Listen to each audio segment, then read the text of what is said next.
guys, we're going to have a really, really good day today. I can just feel it. Although my day didn't start off that great. Let me ask you this. Let me just tell you this. 5:30 this morning, I walk out to my garage, and I just hit the garage door opener. And you know, when the garage door opens, just the light from your garage door opener turns on. I didn't turn on all the lights in my garage because I'm not going to stay there. It's pitch dark. It's pitch dark at 5:30 in the morning. And so I open the garage door. This dim light pops on, and a mouse runs in front of me. Yeah. I thought it was a bobcat. I really thought it was like something that was going to kill me. And I think I pulled a hamstring trying to get out of the way.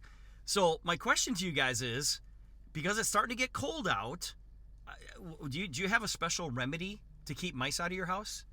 Do you guys have a remedy? I heard, I don't know if this is an old wives' tale, but I heard you're supposed to put bay leaves like around your house because mice apparently don't like seasoned soup or something. Bay leaves. Like you could go to the store in like Wisconsin or Iowa, Minnesota, whatever, this time of year, and they'll run out of them because people use them to keep the mice out of their house. Is that true? The other thing that I heard was you put fabric softener around your house because apparently mice don't like really soft towels either. I don't know. I have no idea. But 5:30 in the morning, you guys, and having a mouse run in front of you in a very dim lit area, yeah, that'll get you going. That'll get you going in the morning. So listen, guys, that's how my day started before I got off to the gym. But listen, I've got some really, really cool things to share with you guys here today. I look at the calendar and it's like, man, we are pushing hard. Some people are pushing so hard towards the end of the month to get those last minute rank requirements, fulfilled and get their volume to where it's supposed to be. And it's pretty exciting. It's really, really an exciting time of the month. I love the last, 10 or 12 days of the month because as humans, we're procrastinators. We procrastinate, and number one, that drives me crazy and it excites me all at the same time.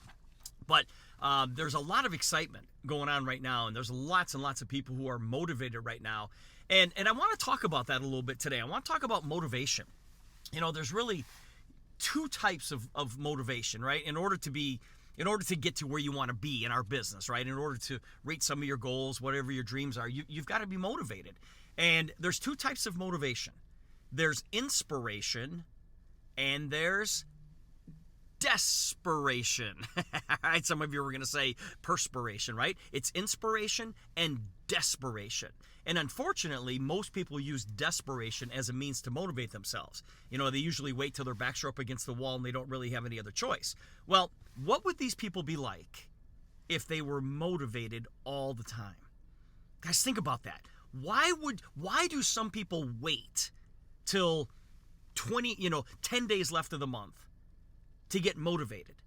What if they were motivated on day 1 of the month? You see, most people have no idea how fast they can swim until they have sharks pursuing them. And the one who wins in life's great race is the one who wisely sets the pace. And as you face oceans of decision, are you guided by fear or by vision? Have you set your goals? Are you trying to reach high marks? Or are you still waiting to see the sharks? Listen, guys, life is not a dressed rehearsal. It is game time. It is game time. The time to plant the crop is not when you're hungry. It is go time. It is go time. I hope that you guys are doing this business for such an important reason that you wake up every single day. It doesn't matter if it's the beginning of the month, the middle of the month, or the end of the month. You still have that same energy in wanting to go out there and reach that goal. You guys, we have something here that is so special. We've got something that can absolutely steamroll the gig economy. I was at my daughter Megan's house yesterday afternoon, and she ordered Uber Eats or something like that. I don't know. She got Mira a sub from Subway. And I said, Megan, I said, and I get it. She's a young mom with two little ones. Her husband was working. I'm putting together a crib for little Zane, and she's like, no, I don't want to go get it. I'll just Uber Eat it here. I have Uber Eats drop it off. And I said, what did that cost? And she said, $2.50.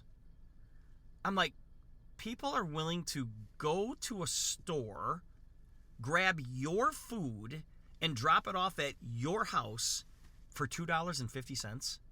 I was just thinking that. I'm like, oh my gosh, we have such a much better deal than that. People are so hungry, guys. Millions of people are looking to supplement their income. But very few people, in our business, you guys, very, very few people see the potential at the beginning. And I'm one of them.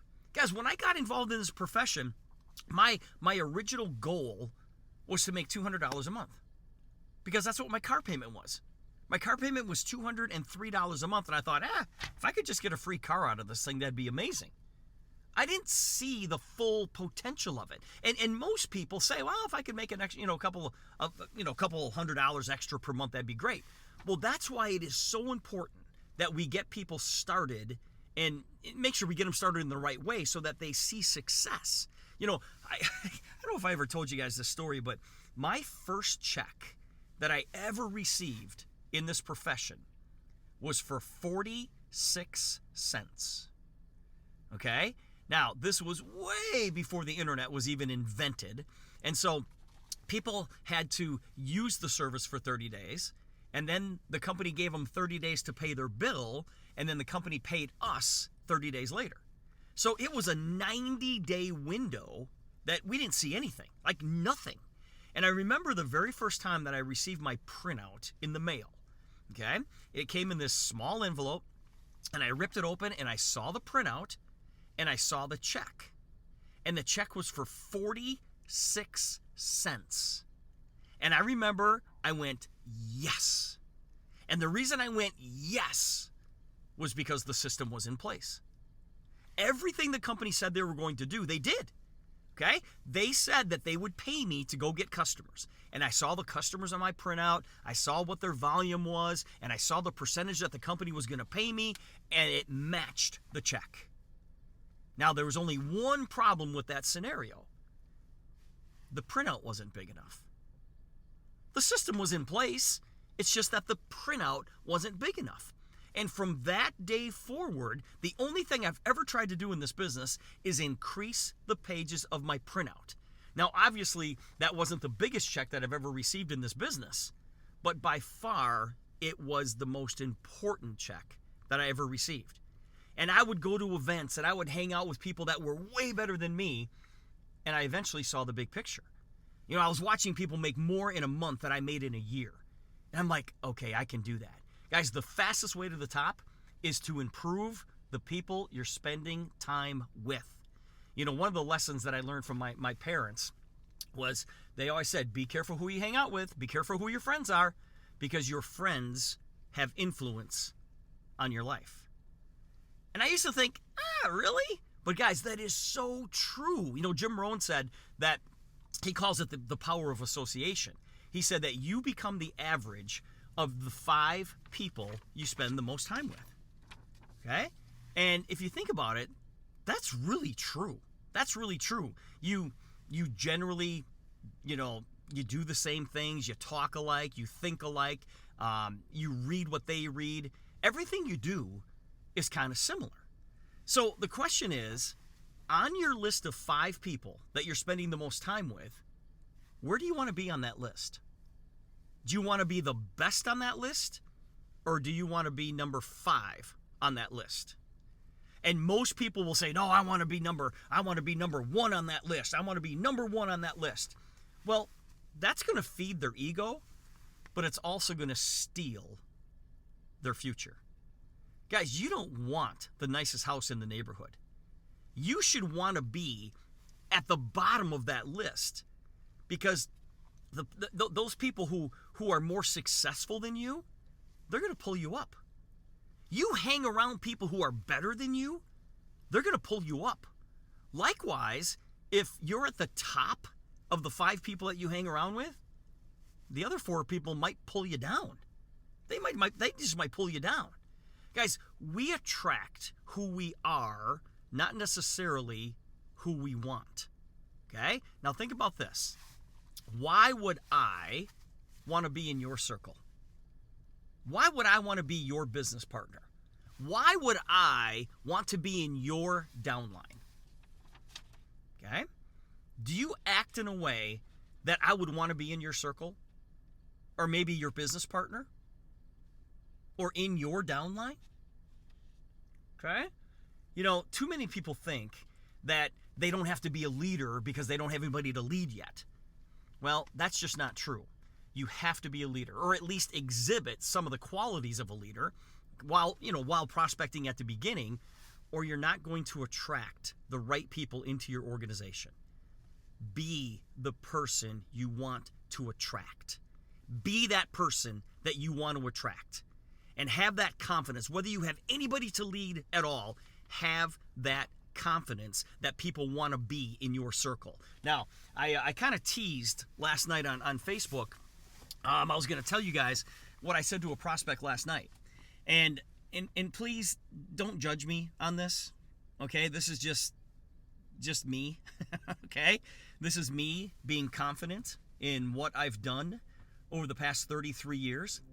But I was talking to a guy about the business, and he was pretty excited about it. The guy was really excited about it.